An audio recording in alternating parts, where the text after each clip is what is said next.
Good evening and welcome to the Legends Edition on KBC Channel 1. I'm Fayyaz Qureshi. Our sign language interpreter for tonight's edition is Byron Abuli. But first, a quick look at stories making headlines on tonight's bulletin.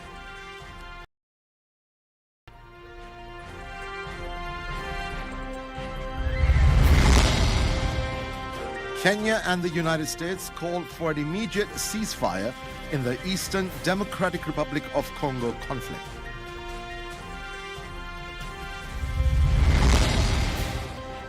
Three nurses arrested for illegally attending to patients in hospital. Wiper Party leader Kalonzo Musyoka criticizes Kenya's involvement in the Sudan conflict, terming it risky.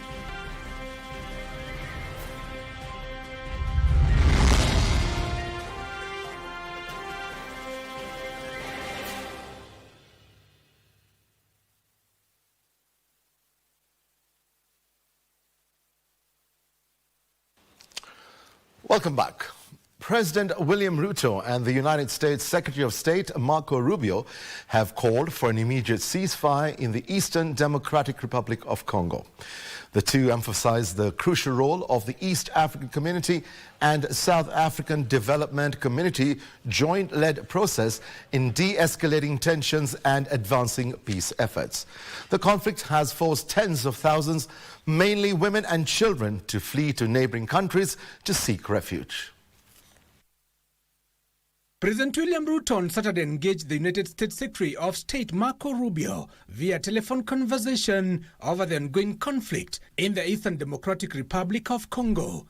Kenya and the United States calling on the warring parties to end hostilities, process a chance to find a lasting solution. They further urged the heads of state from both the East African Community and the South African Development Community to partner in ending suffering and killings of innocent civilians. According to the UN Refugee Agency, UNHCR, the fast deteriorating human crisis in the eastern DRC has forced tens of thousands to flee to neighboring countries.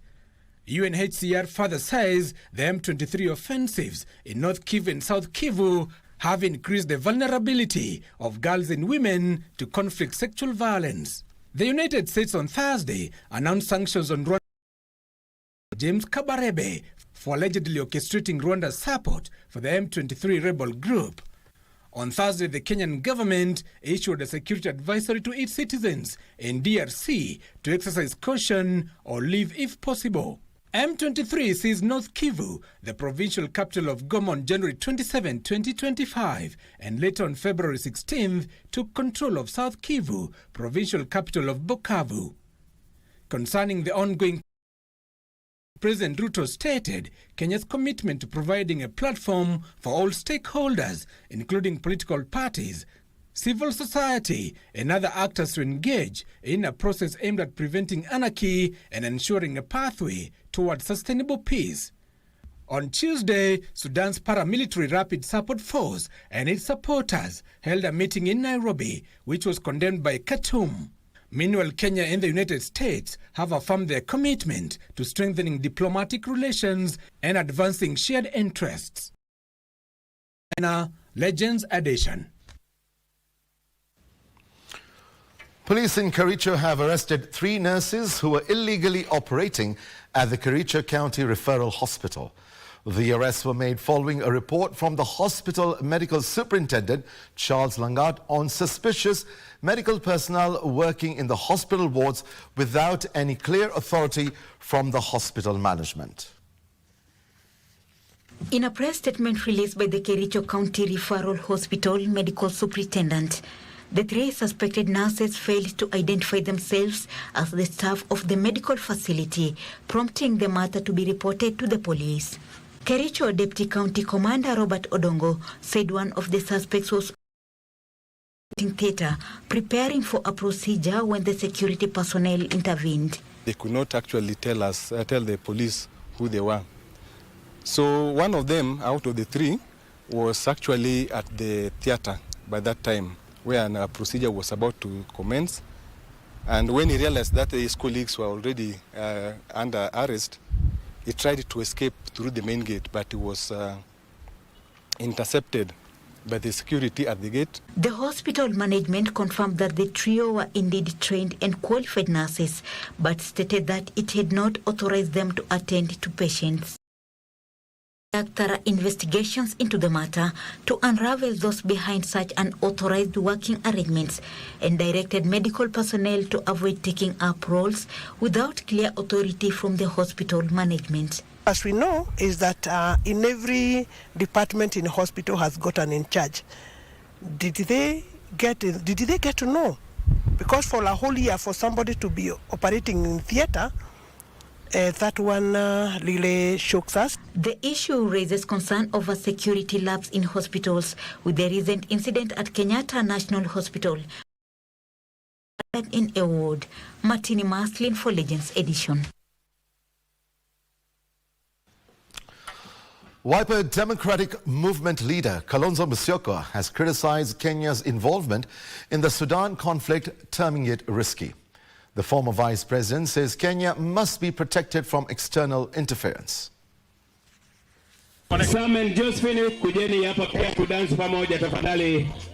Wiper Democratic Movement leader Kalonzo Musyoka, while attending a wedding ceremony in Kirinyaga County, weighed in on the Sudan conflict. Juzi tumekuwa na wageni hapa Kenya na tulipopiga kelele wakawacha kuweka saini, kwa sababu ni kuhakikisha walikuwa na mpangilio waunde serikali badala, a parallel government kwa nchi ya Sudan itengenezwe hapa Nairobi. Na hiyo peke yake ikafanya majenerali huko Khartoum wakaanza kusema Ruto tunakuja, tutapigana. Hii sio nchi ambayo sheria mwenendo wetu umekuwa kugonganisha nchi. Ulikuwa kazi yetu ni kushikanisha wananchi wa Kenya na eneo nzima.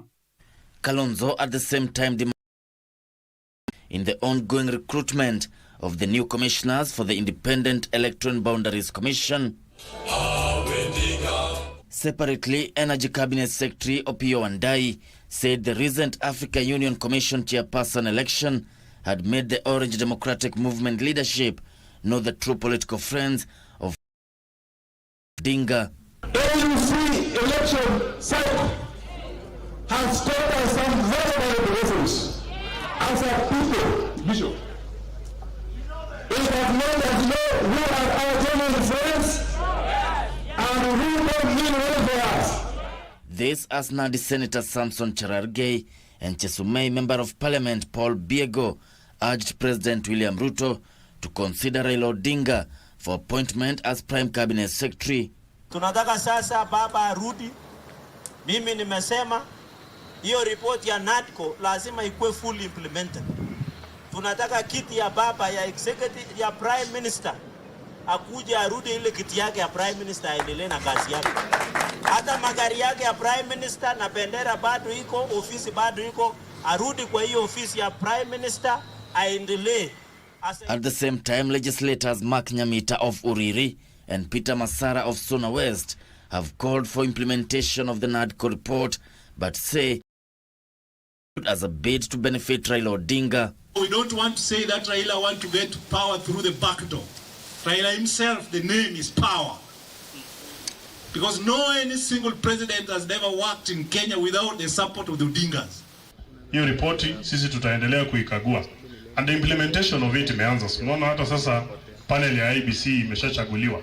So all the other things are in that report. We will continue to deliberate the things that, especially the ones that can make a difference in the lives of our people.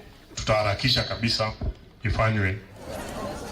Elsewhere, Environment, Climate Change and Forestry Cabinet Secretary Aden Duale now says the northeastern region will firmly stand with President William Ruto in his quest to reset and redefine the country. He was reacting to recent comments from a section of leaders and Kenyans who have faulted the president's decision to abolish the vetting process for Kenyans applying for national identification cards in border counties. President Ruto has fulfilled a constitutional provision, Article 10 of the Constitution, that everybody in Kenya will be equal. And he's going to reset and redefine the country called Kenya, that born in Kenya, within the boundaries of Kenya, is equal. Gishuke Washira, Legends Edition. ODM party chairperson Gladys Wanga says they are the party to beat in the next general election. Homa Bay County Governor says ODM is moving in silence and is galvanizing support at the grassroots ahead of the 2027 political contest. She urged the in Mombasa County to remain loyal and popularize the party.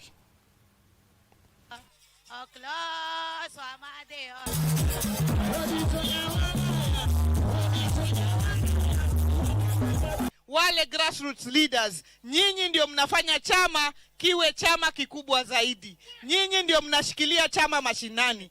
I speak as the deputy party leader of ODM. 2027 tuko ndani.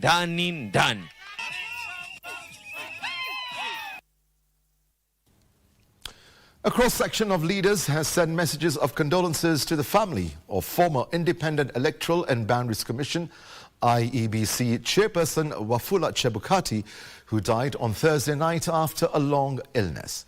In their tributes, the leaders noted Chebukati's unwavering leadership and resilience, particularly of controversy.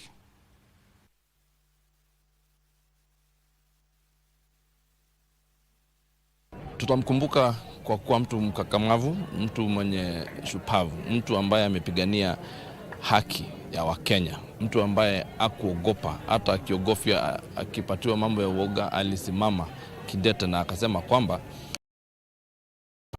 huyo ni shujaa ambaye anafaa kupatiwa heshima yake. Na mimi najua hata nchi hii na serikali hii itampatia mazishi ama buriani ya kufaa kwa mtu ambaye ni wa status yake kama shujaa wa Kenya.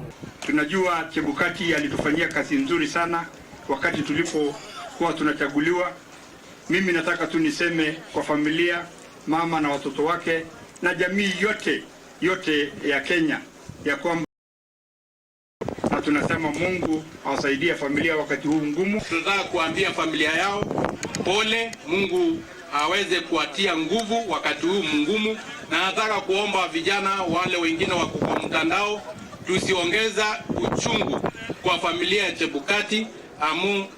Kifo ni ya kila mtu. Chebukati is somebody I've known. Actually, he's my wife's grandfather. Yeah, my wife's grandfather. We didn't have the total update until last night or this morning. So he was a great man, a man of following, and we want to mourn his passing away like every other person, but move in the direction that would make him, if he was with us, to make him proud. Two Kenya Revenue Authority KRA officers stationed at the Jomo Kenyatta International Airport have been arrested for alleged bribery and illegal possession of a firearm. Mutava Lawrence and Timothy Momani are attempting to extort a 120,000 shilling bribe from a traveller whose 2 iPhones they had confiscated. The Ethics and Anti-Corruption Commission, EACC, on intelligence and arrested 2 Kenya Revenue Authority KRA officers, Mutava Lawrence and Timothy Momani, after the bribery demand was reported. The KRA officers based at the JKIA are alleged to have demanded 120,000 shillings to release 2 confiscated from a traveller. During their arrest, a search of Lawrence's vehicle led to the discovery of 297,000 shillings in cash, which is believed to be proceeds from corrupt activities. Timothy Momani was also found to be illegally possessing.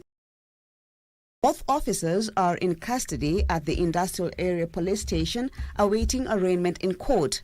Investigations are ongoing as authorities work to uncover the full extent of the officers' illegal activities.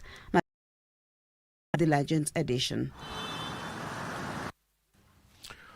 Calls to embrace inclusivity in climate action initiatives characterize this year's National Founders Day and Foundry celebrations in Nyeri County.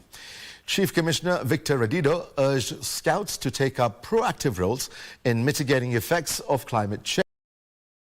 Celebrations were mooted to not only serve as a tribute to Lord Baden-Powell, but also reinforce the movement's commitment to fostering climate resilience and sustainable environmental practices for a better future.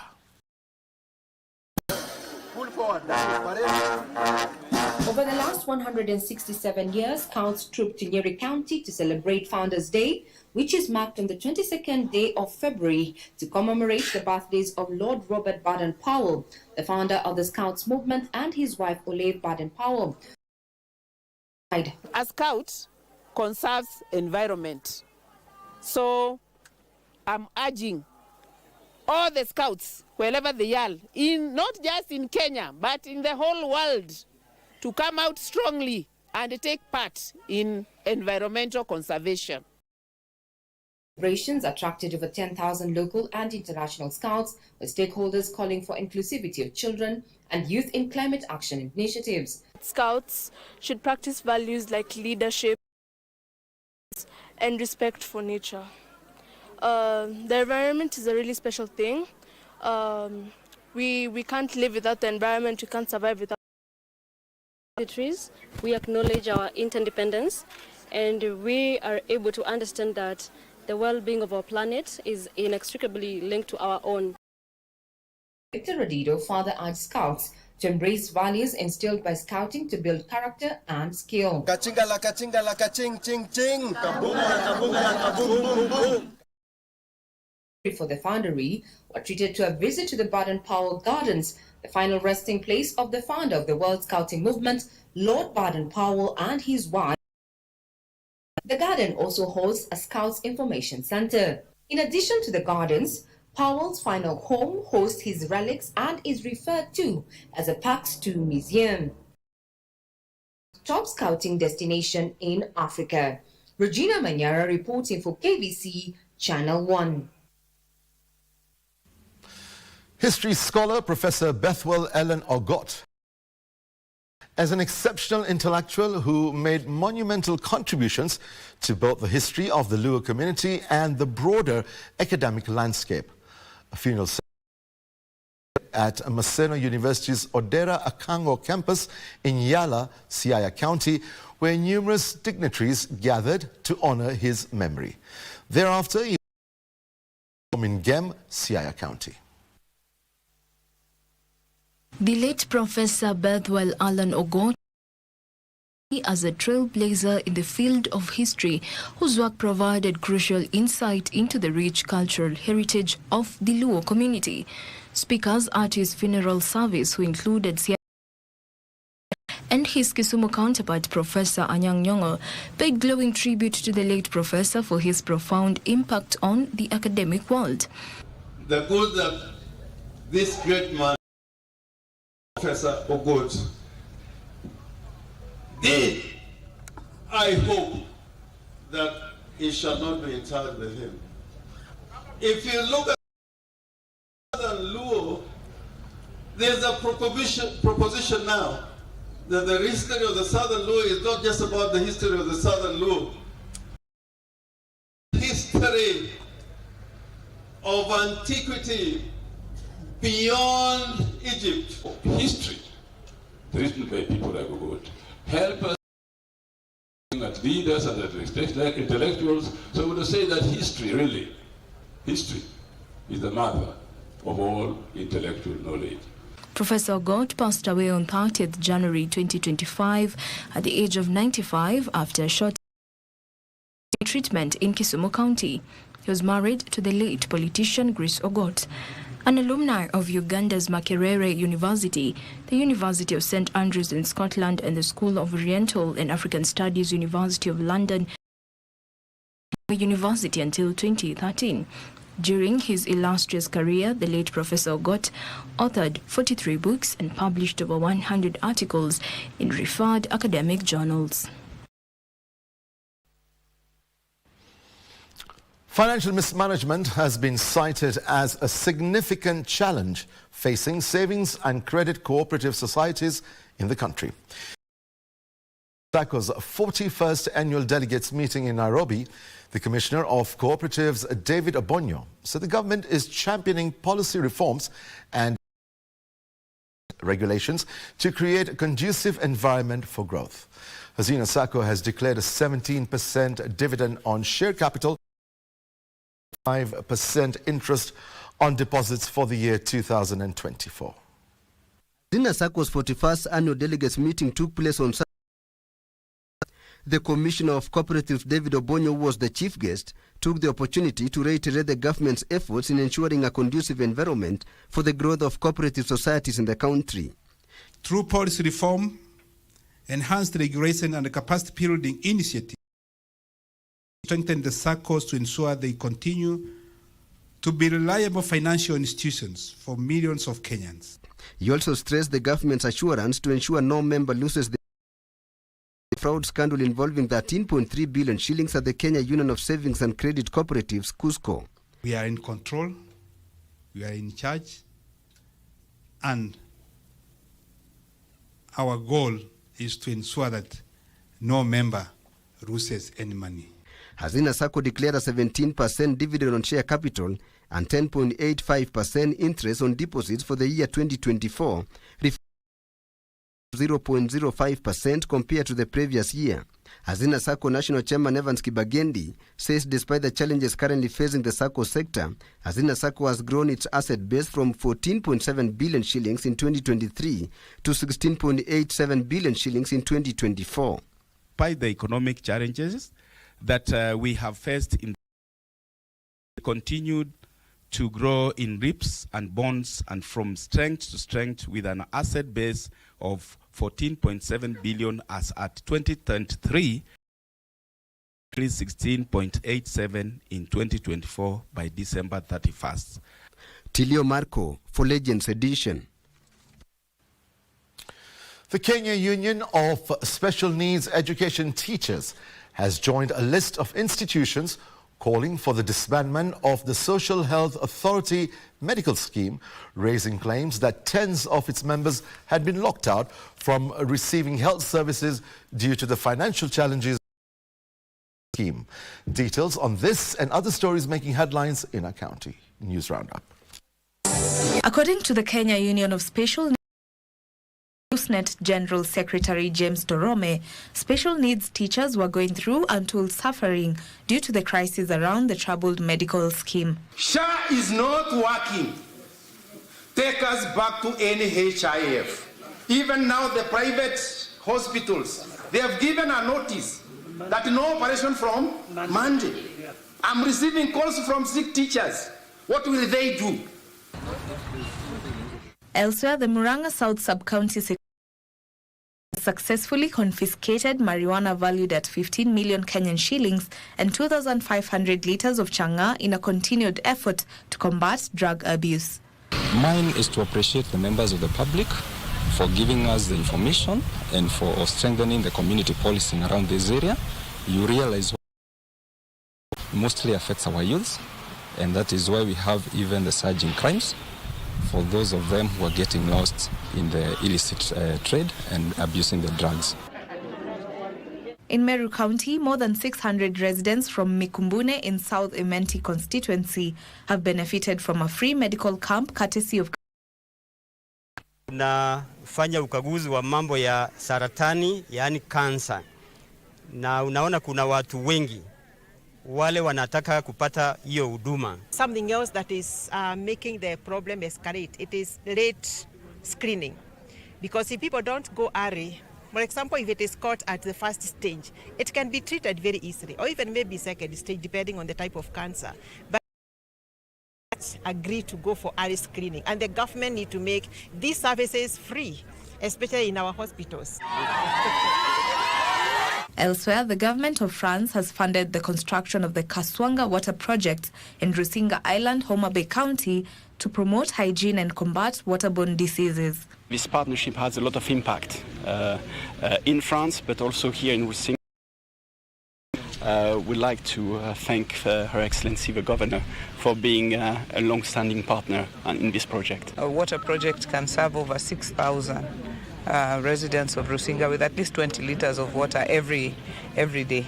Meanwhile, Migori County Governor Ochilo Ayako has emphasized the need for a stronger partnership between the county and national governments, stressing that counties under cannot function independently. County hufanya kazi kupitia fedha ambayo county imetengewa, na county hufanya kazi pamoja na national government. For Legends Edition, I'm Christine Matunda. Right after a quick commercial break, Topi Liambila will join us with the latest in sports. Stay with us.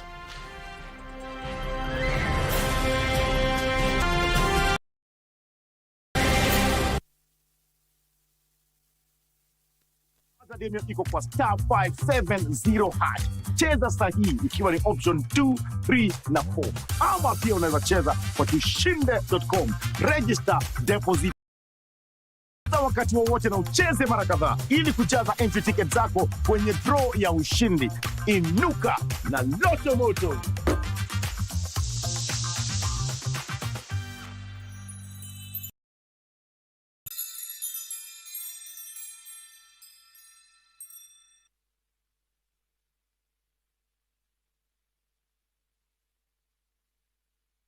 Jumapili hii tarehe 23 mwezi huu wa pili, Nabii Steven Juma anakualika kwenye ibada ya urejesho. Kuna watu walinyang'anywa kibali, kuna watu walinyang'anywa pesa na biashara. Nikwambie kitu, kuacha Mungu atimise maono yako kwa jina la Yesu. Ibada hii itaanza mwendo wa saa 1 asubuhi. Kumbuka, kanisa lapatikana Komarok Stage 18, nyuma ya Ruby's Petrol Station, kando ya Accurate Schools. Maxine, she's not a victim. No, I'm not.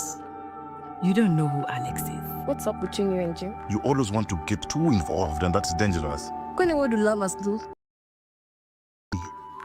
Anaweza uliza. Mimi sidhani niko ready kujua kweli saizi. Kwa nini unafuata pesa zangu za nyumba? Mimi imagine sina interest na hizo do. Na hizo do zenyewe umeweka wapi? Sisi wote tumamia kwa Ingori, sawa? So hiyo ikitoka tunagawana sisi wote half.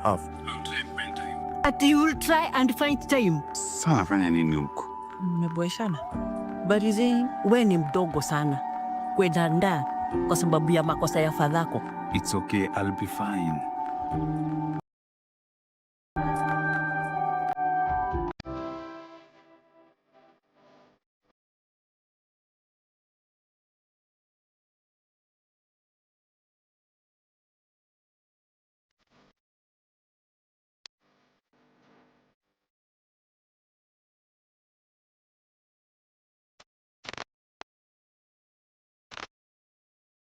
Here we go. Cheer your favorite team and win big on MeChezoBet.com.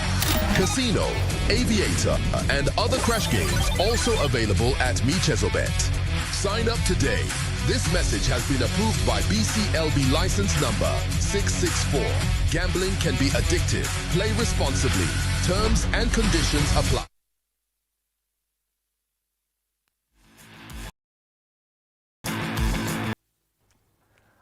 Hello and welcome to the sports segment of the Legends Edition this Saturday evening. We kick off with Magical Kenya Open, where the South African Jack Qureshi stormed to the top of the leaderboard with just one round to go to the 2025 Magical.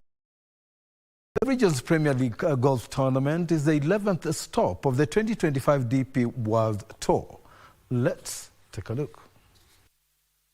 After closing day 2 in joint 5th, Jack Qureshi carded a bogey-free round of 7 under par 64 to move to the top of the leaderboard at the end of day 3 of the 2025 Magical Kenya Open with a total of 14 under par 199. No, it's holding up beautifully. You know, this is probably the best I've seen the course in a couple of years. You know, so credit to the greenkeeping after the golf course. It really looks good. I think they should just water it a little bit tonight just to make sure it's not going to dry out before tomorrow. Overnight leader John Parry of England dropped to second after round 1 of 1 over par 72 for a total of 13 under par 200, with Frenchman Benjamin Hubert a shot behind. I felt like I hit a lot of shots where they weren't bad shots, but they were just missing the green, and chipping, and you're not a birdie. So maybe just play a little bit more away from the pins and just give myself more looks for birdies, I think is the key. The tournament comes to a close tomorrow at the Par 71 Muthaiga Golf Club, with the winner taking home 54.38 million shillings. Meanwhile, junior golfers had an opportunity to challenge the professional challenge at the Par 3 13th hole. Kevin Anyen and Kanana Mudomi were among the juniors who won the Beat the Pros challenge that was sponsored by ABSA. I was like really scared before I hit the shot, but like it still hasn't yet sunk in that I beat them. So like it's still like, oh okay, my ball was closer. I was actually going for the middle of the green, but ended up pushing the ball a bit right, and it ended up close to the flag. Yeah, for me, I'm trying to push myself. Yeah, like sky is the limit, so I'm trying to become better each and every day. What you've experienced here, you know, it's very inspiring. Even for the, you know, we've already had 3, you know, that beat pros, and you can see it in their eyes. For Legends Edition, I am Daniel Wahome.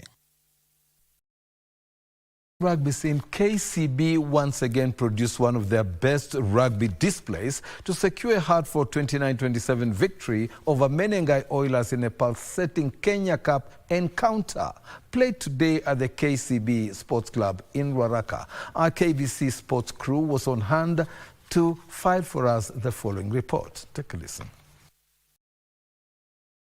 KCB made their intentions clear from kickoff as Elvis Olukusi touched down for the first try in the 3rd minute. However, Oilers quickly responded with 2 well-taken drop goals to take a 6-5 lead.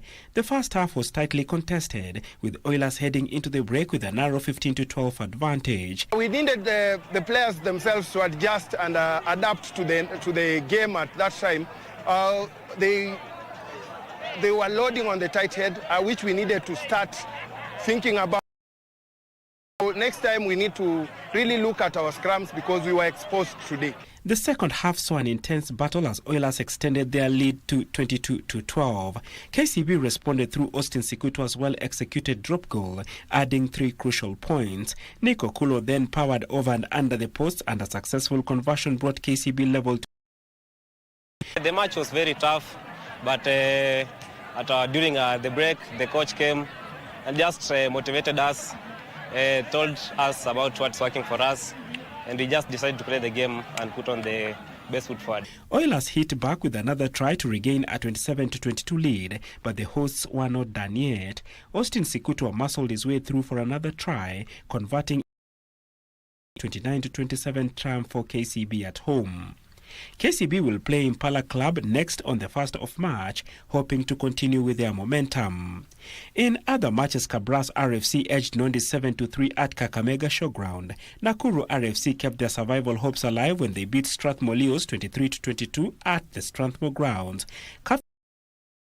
Defeated Must 13-12 at the Masinde Muliro University grounds, while University of Eldoret Trojans are set to be relegated at the end of the season after a walkover loss to Mombasa RFC.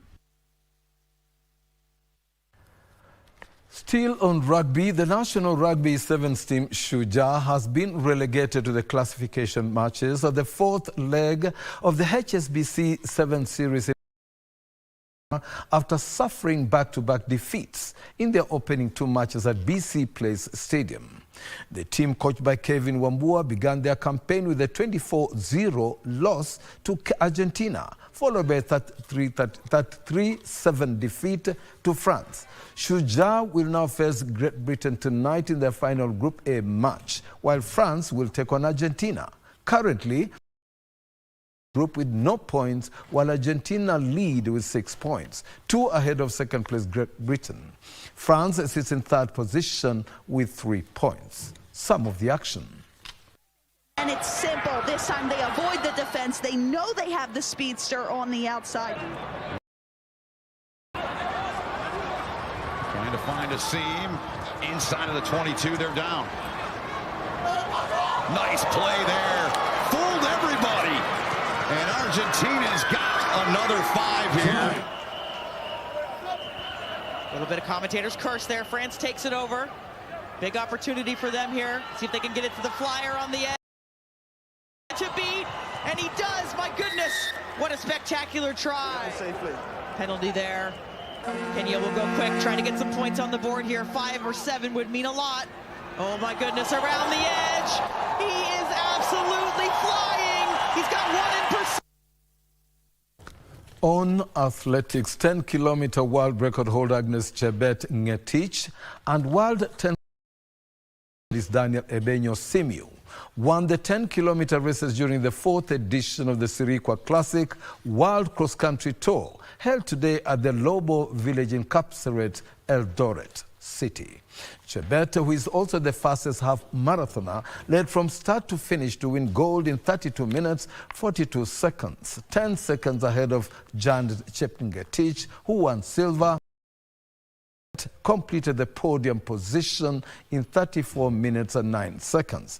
Hot favorite triple Olympic champion 1500-meter Faith Kipyegon dropped out in the 3rd lap. As Weekly for Catch reports from Eldoret. Lobo village on Saturday, the center of attention in Eldoret City was in Gishu County. Locals streamed in as early as 7 a.m. to enjoy the 4th edition of the annual Sirikwa Classic cross-country tour that attracted both budding and top athletes in the country and beyond. Officials from the Athletics Kenya noted that the rapidly gaining popularity, having attracted over 1,000 participants, in contrast to just 200 when the event began in 2022. It has these all structures, especially for the prize money, and also the number of athletes that are invited. We have large numbers. This is the edition that we have had to register very large numbers participating in these athletics. Participants raced in 6 categories, including curtain race participants aged between 6 and 15 years. Imbio itan motivate because nataka niwe kama kina Faith Kipyegon. The event's top action was the men and women 10-kilometer races, pitting the country's top athletes as well as foreign athletes from Uganda, Poland, among other nations. 10-kilometer world record holder Agnes Chebet Ngetich the women's 10-kilometer race in 32 minutes and 42 seconds, 10 seconds ahead of Janet Chepngetich, who won silver, while Miriam Chebet completed the podium positions in 32 minutes and 9 seconds. Mbio haikuwa rahisi.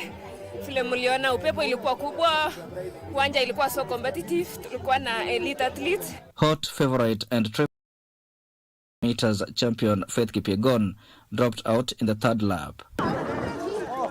Simiu Ebenyo dominated the men's race to successfully defend his title in 29 minutes and 57 seconds, followed by Gideon Rono, who clocked 30 minutes and 7 seconds to win silver, while Nicholas Kipkorir finished a distant 3rd in 30 minutes and 15 seconds. I'm happy for today. I'm happy to win again back-to-back. It has not been easy. Chepkurui won the under-20 races. Kiprop bagged gold in 24.24 minutes, while Franklin Chebet and Festus Kimoro won silver and bronze medals respectively. Chepkurui crossed the finish line in 20 minutes and 37 seconds, followed by Joylene Chepkemoi and Diana Chepkemoi in 2nd and 3rd positions. Former world Arnold Cheruyot and Purity Chepkurui won the 2-kilometer loop races. For the Legends edition from Eldoret in Uasin Gishu County, I am Wycliffe Okech. Now from swimming, 67-year-old Constance Gedenji and 65-year-old Francis Kihumbi were among swimmers who won events during the one-day Kenya National Masters Long Course Swimming Championships held today at the Kasarani Stadium. The tournament attracted more than 100 swimmers, including 81-year-old Mutiara Pauline from Indonesia. Let's take a listen.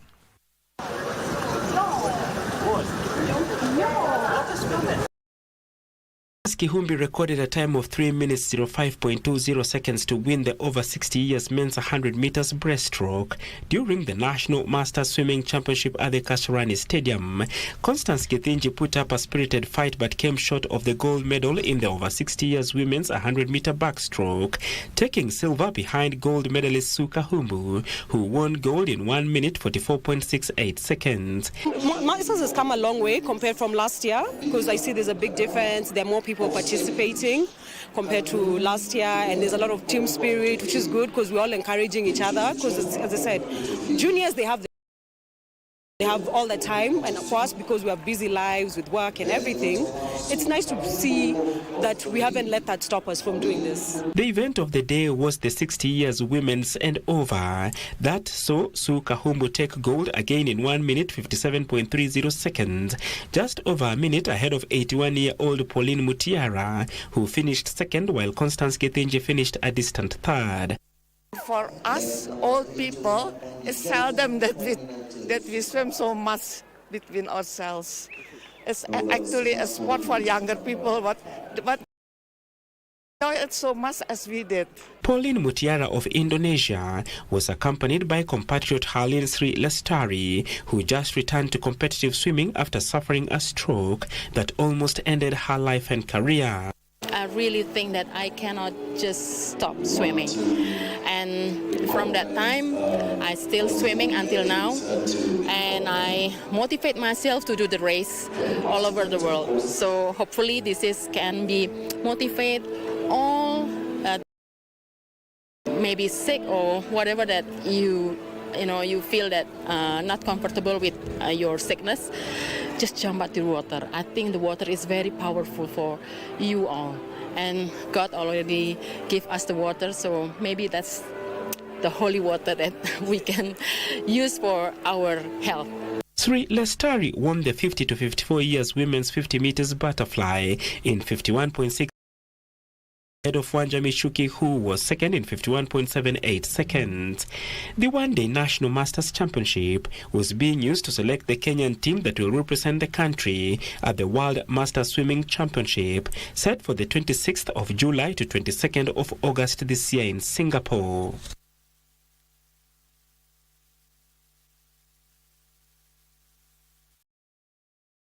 Ten players will represent Kenya at the Africa Junior Tennis Championship, set to start on Monday at the Nairobi club. And the tournament has attracted a total of 64 players from 15 African countries. Here's the report. And Gikunda Naila will lead a team of 10 Kenyan tennis players during the Africa Junior Championship, set to begin on Monday at the Nairobi club. The two will be joined by Gamba Bathsheba, Indiati Maina, Felicia Wesonga, Patel Jian, Quadros Ayan, Generica Rogoi and Ashley Wafula in the tournament that has attracted a total of 32 boys and 32 girls from 15 nations across the continent. The tournament will start after the completion of this weekend's Africa Junior Under-14 tournament at the clay courts of Nairobi Club. The Kenyan players did not have it easy in the warm-up matches, as some lost their opening round matches, including Ashley Wafula, who lost by 2-1 to Chakanyuka Angel of Botswana, and Ogamba, who lost in 2 straight sets to Sahabani Saba. Felicia Wasonga at least managed to save the Kenyan blushes in the warm-up tournament when she beat Alami Alia of Morocco by 2-1. The national men's basketball team began their 2025 Afro-Basket qualifiers campaign on a sour note, losing 88-59 to 11-time Afro-Basketball champions Angola in the second Group E match in Tripoli, Libya. The Morans were forced to forfeit their opening match against Tunisia due to logistical issues when they failed to arrive in time for the game after they missed the connection. The team will now face Guinea in their final group match, where they will be going for nothing short of victory. The Guineans overcame Angola 66-65 in their first match and are raring for a rematch with Kenya, who beat them in the previous qualifiers. The teams, among others, are competing for spot in the 2025 FIBA Afro-Basket, which will be held in Angola 4th of August this year. pass. Great look. That's super execution by Angola. Just again tried to bully his way to the ring. Doesn't get the drop this time. Chance to run, and Kenya have numbers. Do it in the lane with a little floater for 2 and 1. Odero goes inside. Put this up. Well, the mishandle's not going to help. Turnover. Dundal's got it. Great pass. Easy 2. And he can pass. He's got great vision down the floor. Offensive rebound. Again in transition. Blocked. Chance to run the other way. 3 on 1. Just picked the right pass. Dundal goes upstairs to the throwdown. From the soccer world, the Kariobangi Sharks thrashed the Spitfire 6-0 to secure their place in the next round of the which got underway today with round of 64. Shabana also followed suit to register a commanding 6-1 victory over Solian City. Ulinzi Stars beat Kirinyaga Stars 2-1 as Tusker beat Gucha Youth by the same margin to proceed to the next round. KCB put 3 past any replies. Kakamega Homeboys overcame TBM 4-2 on penalty shootouts after a 1-1 draw. Other teams which secured their places in the round of 32 include Nairobi United, Zetek Titans, Hoha, Samitsi, Kipchimat, RVNPS FC and Far East United. Let's take a look.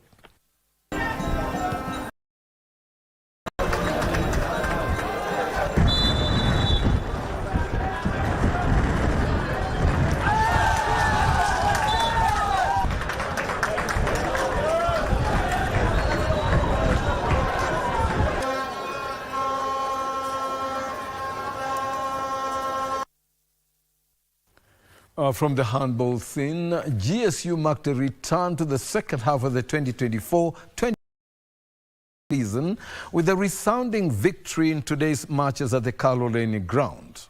GSU beat Hunters 40-26, with other winners, namely Equity and Pipers, scrapping their narrow wins against their respective opponents. Rufus Choya and Solomon Tenga scored 6 goals each to guide GSU to victory on their return to action since December the 15th, when the league took a break. Elvis Simiyu was with 4 goals. NYS struggled to dispatch a resilient Young City as the match ended 29-21 in favor of NYS, while Equity defeated Pipers 33-23. Pipers avoided a second defeat on the same day as they snatched a narrow victory of 43-42 over Inspired. The current end in April this year. This is some of the action today.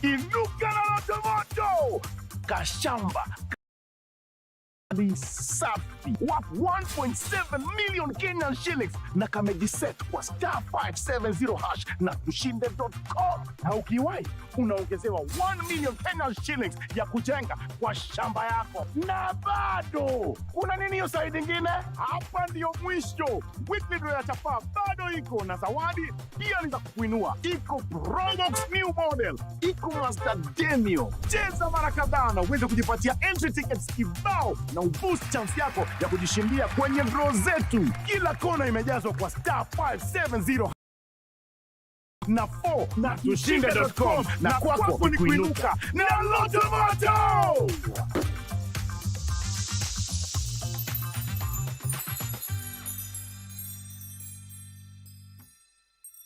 From the bliss of new beginnings to the trials of commitment, this is a celebration of resilience, passion, and the power of togetherness. Join us as we unravel real-life stories, because every journey deserves to be cherished. For better, on KBC Channel 1.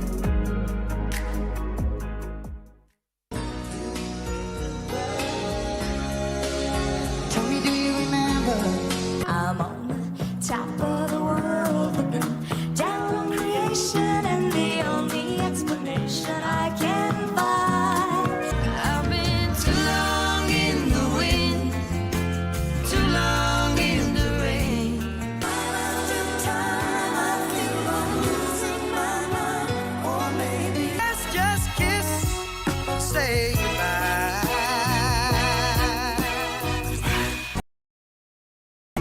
sharing the night together. I'm never gonna dance again.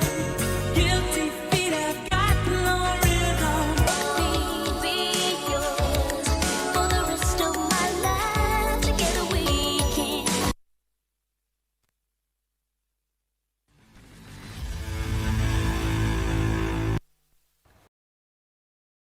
Thank you for keeping it KBC Legends Edition. Now on autocross and shooting. Kenyan top shooter Master Ibrahim Dungu is the overall winner of this year's IDPA Africa Continental Shooting Championship that ended today at the Bamburi Rifle Club in Mombasa. While in autocross, 44 crews are ready to battle on the 1.9 kilometer and 5 during the second round of the Kenya Autocross Championship that is scheduled to take place tomorrow at the Twisty 2-track near Tatu City. Let's take a listen. Kenya's top shooter Master Ibrahim Dungu won the overall title in this year's IDPA Africa Continental Shooting Championship that ended today at the Bamburi Rifle Club. He also won 2 gold medals in the PCC Master category and PCC Division High. The 2-day event attracted shooters from Russia, Austria, Pakistan and hosts Kenya. Earlier this month, Ndungu also won 2 gold medals in the IPSC Grand Rifle Shooting Championship held at the Kirigiti Range in Kiambu. He will now start preparations for the Extreme Euro Open to be and the World Handgun Championship set for September in South Africa. Kenya is making strides. We're making good progress moving forward. Looking at it, that last year we had 200 and something participants. This time round, the participation has come slightly lower because some of our participants did not get authority to be able to get here on time. It is coming from their disciplined forces, and we'd like to request that next time they maybe be enough so that participations like this and competitions like this ones, which are international competitions, do get patronized with the right numbers. Though apart from that, it's been a good opening of the year 2025. We've seen women participation has increased. Meanwhile, this weekend's autocross championship, directed by seasoned rally champion Baldev Chaga and overseen by clerk of course Mindo Gatimu, will feature 4 top names including Ian Duncan, Rajveer Thethi, Neil Gohel, Tinashe Gatimu, Shaz Ishmael and Aman Ganatra will take to the track as spectators are promised a thrilling spectacle. Our first event, we saw that the drivers really wanted to drive. They've been sitting for the whole of 2024, not competing the way they should. So we came up with this concept of the Autocross Plus, which now is training grounds for all the drivers to go into the larger rally. To set the stage for Sunday's Grand Showdown. And from the English Premier League, Bruno Fernandes sparked a Manchester United comeback when they won 2 goals down to help them secure a 2-2 draw against Everton in today's English Premier League matches. United looks set for a 9th loss in their Beto and Abdoulaye Doucouré put the trophies ahead with a goal apiece within 33 minutes. The visitors had failed to register a shot on target until Fernandes' free kick found the net, pulling one back with 18 minutes remaining. Manuel Ugate's equalizer then ensured United salvaged at least a point. Let's take a look.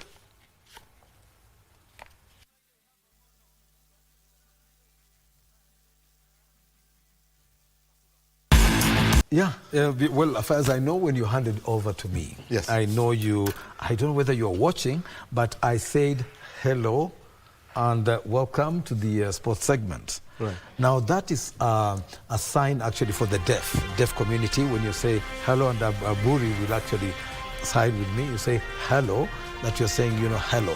So you say with your hands for the deaf community. Have you ever like interacted with any deaf? No, very thoughtful of you to do it that way, because that is a community that should be taken into consideration as well, and which we do in terms of our sign language interpreter, Byron Abuli, obviously doing a very good job. And commending KBC for doing that and taking that section of a community into account. Yeah, no, it's very important, of course. And many people actually, for instance, now, I'm also taking actually classes in sign language. Oh, that's because I came up with that gimmick, and I know most of my deaf community friends would say, oh, okay, you said hello to us. So it's quite interesting. And you see, like, my name Topi, you know, they also have, like, signing. Like, you've got your sign name. It's actually this. So, like, when I say this, then those in the deaf community who know will know that is Topi. That is Topi. Topi. That I'm fantastic. Topi. You've encouraged me and inspired me. I would like to look in that direction, definitely. Well, it's quite interesting. And become inclusive, isn't it? Oh, yeah, it is. It is. And you see, like, and I like, you know, most of the TV stations or the broadcasters, you know, have, even these days, like, even we have conferences, you'll have, you know, an interpreter on the side, you know, as they speak, and they are also signing. No, I think it's very important that the deaf community should be accommodated across all levels. Oh, yeah. That was a wonderful gesture, Tom. And also, of course, with the, and all, actually, not just the deaf community, but also any Kenyans with, you know, with a disability, living with a disability, ought to be accommodated, because, like, I see, like, most of the big houses coming up, the offices coming up these days, have got a ramp where you can say, you know, use a wheelchair to get somebody in, which is there should be equal opportunities across work level as well. You know? Exactly. Challenge in any form of aspect. This should be inclusive and accommodated. No, that's what I good. think. No, it's very good, and also I love that, you know, KBC is also, like, at the forefront to do that. Yeah. And anyway, that was just a banter. And of course, for tonight, I hope that, you know, you stay with KBC Channel 1. And remember, the Legends Edition comes on air every Saturday evening. But throughout the week, there are also great sporting highlights. Well, I'm Topi Liambila, signing off, and of course, of my colleague Fayyaz for tonight. Thank you very much, Topi. And that's all from our newsroom. For tonight's edition was Byron Abuli. And I'm Fayyaz Qureshi. Thank you for watching, and have a good night.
Favorite team and win big on MeChesobet.com.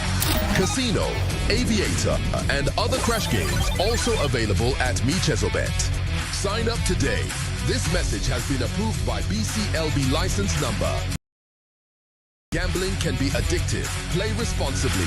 Terms and conditions apply.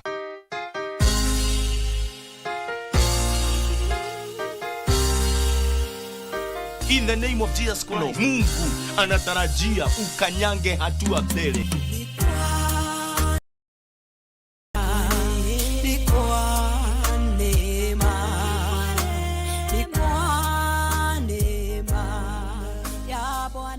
Wengine wametawaliwa na uchawi, wakati wao umefika. Wewe umenitazama siku ya leo. Neema na kibali cha Bwana kikawe juu ya maisha yako.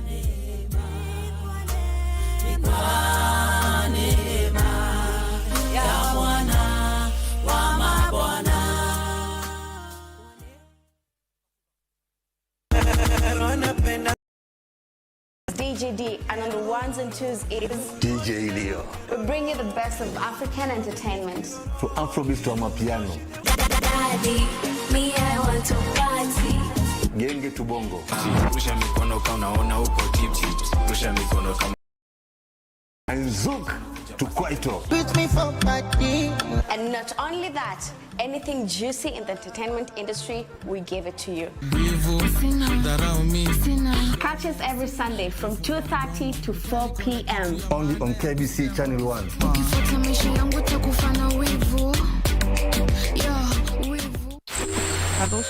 Ima na wendo mwingi tugikuthokia Land of Opportunities kambunene ya Ngemi FM mushi worata twigagure na kamwetha ka mavio metu muroro kiande tukunye maire na murori tuthie thokore besa mivukore cha manje makiyara uranje muri cietu cia thitima na ronje rwathagana nyamu cia kithaka igitugemeria bururi wetu wa mbere Embu County Ngemi FM tikomono tukianirira na mugambo munene eno ni Ngemi FM